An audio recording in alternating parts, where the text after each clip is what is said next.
और आखिरी प्यार है मेरा नाम आ है। मैं एक लड़की से बहुत प्यार करता था और शायद आज भी करता हूँ। यह उस समय की बात है जब मैं 10वीं में था और वह 9वीं में पढ़ती थी। मैं 10वीं की पढ़ाई अपने जिले में करने के लिए गया था। मैं जहाँ रहता था उसके पास ही जिले का कॉलेज है और मैं प्रतिदिन वहां शाम को घूमने जाया करता था। उसी के पास उसका भी घर था। मैंने उसको पहली बार 9 जून 2001 को देखा था, लेकिन मुझे उस समय उसके प्रति कोई ख्याल नहीं आया। इस प्रकार हम दोनों प्रतिदिन मिल जाते थे। चूँकि वह थी भी बहुत सुंदर तो एक झलक देख ही लेता था। धीरे धीरे हम दोनों एक दूसरे को देखने के आदी हो गए। एक दिन मैं उसके पास से गुजर रहा था तो उसने पूछ दिया कि आप क्या देख रहे हैं, और मैं सकपका गया और सीधे अपने रास्ते चल दिया। थोड़ी दूर जाने के बाद मैंने पलट कर देखा तो वह भी मुझे ही देख रही थी, और जब मैंने देखा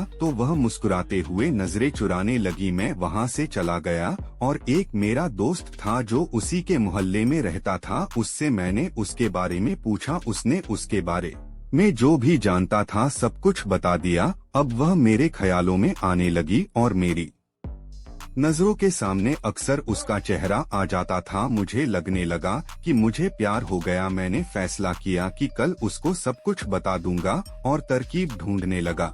मैं इस नतीजे पर पहुंचा कि कल उसे एक प्यार भरा खत देना है और रात भर खत लिखने और अगले दिन के बारे में कल्पना करते रात कट गई। सुबह हुई और मैं तैयार होकर अपने प्यार का इजहार करने के लिए चल दिया। वह 10 बजे स्कूल जाती थी और मैंने यही समय चुना। वह ठीक अपने समय पर थी और मैं भी तैयार था।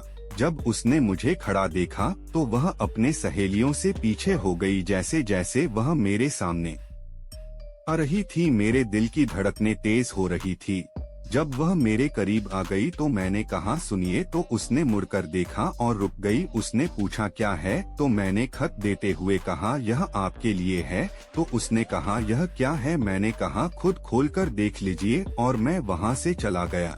यह सब बातें अब उसकी सारी सहेलियों को भी पता चल चुकी थी। अब मैं उसके स्कूल में टिफिन का इंतजार करने लगा। टिफिन हुआ और मैं वहीं पर खड़ा हो गया। जब उन लोगों ने मुझे देखा तो उसकी सारी सहेलियां उसे मेरी ओर भेजने लगीं। वह मेरे पास आई और मेरा खत वापस देते हुए बोली यह मुझे नहीं चाहिए, और चली गई।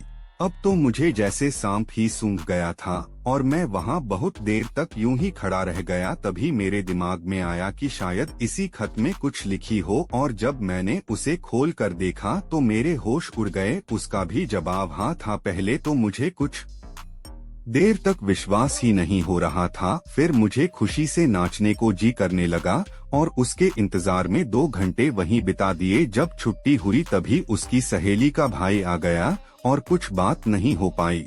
मेरी 10वीं की परीक्षा भी नजदीक आ गई थी, इसलिए मैं अपनी तैयारी में जुट गया। लगभग 3 महीने बीत गए और मैं उससे मिल नहीं पाया। जब मैं परीक्षा देकर लौटा तब मैं फिर उसके स्कूल के समय में उसका इंतजार करने लगा और वह आई, लेकिन काफी गुस्से में थी और अजीब सा चेहरा बना रखा था। मैं उससे कुछ कहने जा रहा था तभी वह बोल पड़ी कि मुझे आपसे कोई बात नहीं करनी है, और वह अपनी सहेलियों के साथ चली गई। मुझे समझ में नहीं आ रहा था कि यह क्या हो गया। फिर मैंने सोचा गलती तो मेरी ही है, तो उसकी सहेली से बात करने का विचार किया। मैंने उसकी सहेली का नाम लेकर बुलाया तो वह मेरे पास आई और बोली हाँ कहिए जीजाजी। तो मैंने पूछा कि वह मुझसे बात क्यों नहीं कर रही। उसने बताया कि वह आपसे नाराज है, आप उसको बताकर गए थे परीक्षा देने, और जब उसने आपके दोस्त से पूछा तो उसने कहा तो परीक्षा देने के बाद पटना चला जाएगा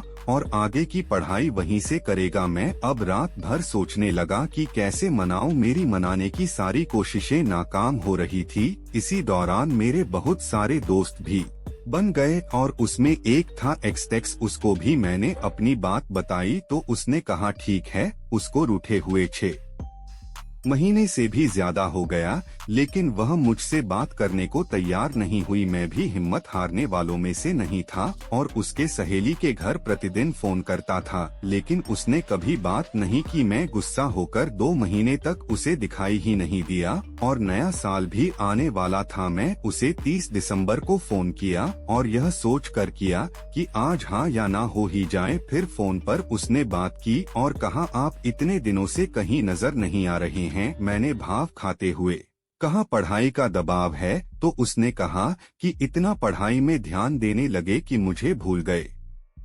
मैंने कहा, मैं आपको नहीं भूला। तो उसने कहा कि इतने दिन बिना देखे कैसे रह गए। मैंने कहा कि मैं तो आपको रोज देखता था, यह अलग बात है कि आप मुझे नहीं देख पाती थी। फिर मैंने कहा but I don't love you. मैंने पूछा क्यों? तो उसने कहा मैं नहीं बताऊंगी, और यह कहते हुए फोन उसने अपनी सहेली को दे दी। उस दिन के बाद फोन का सिलसिला चालू हो गया। जब वैलेंटाइंस डे के दिन मैंने फिर से उसे एक फूल देकर आई लव यू कहा, तो उसने फूल तो ले ली लेकिन बोली आई डोंट लव यू और चली गई। फिर मैंने अगले दिन फोन किया तो उसने कहा, आप मुझे रोज फोन करके परेशान क्यों करते हैं? तो मैंने कहा क्योंकि मैं आपसे प्यार करता हूँ। उसने कहा, आप मुझसे क्या चाहते हैं? तो मैंने कहा, एक बार आई लव यू बोल दीजिए। तो उसने फौरन आई लव यू कह डाला। मैंने कहा, एक बार और? तो उसने कहा, क्यों? मैंने कहा कि यकीन नहीं हो रहा है, और उसने 4 से 5 बार आई लव यू कह दिया। अब यकीन हुआ तो मैंने कहा, एक बार और? तो उसने कहा, आई डोंट लव यू। तो मैंने कहा, यह क्या है? वह बोली कि यह बोनस है। फिर इधर उधर की बातें करने लगी। फिर हमारा प्यार लगभग 2007 तक चला और शायद आज भी है। अब उसकी शादी भी हो गई है और मैं अब दिल्ली में MCA कर रहा हूँ तथा एक IT कंपनी में SI हूँ। मैं आज भी वह सारे पल याद करके एक अलग सी ताजगी महसूस करता हूँ। मुझसे उससे न कोई शिकवा और न कोई गिला है। उसने मुझे जो दिया है शायद मैं उसे कभी भुला नहीं पाऊंगा। मैं उसे आज भी उतना ही प्यार करता हूँ और शायद आगे भी करता रहूंगा।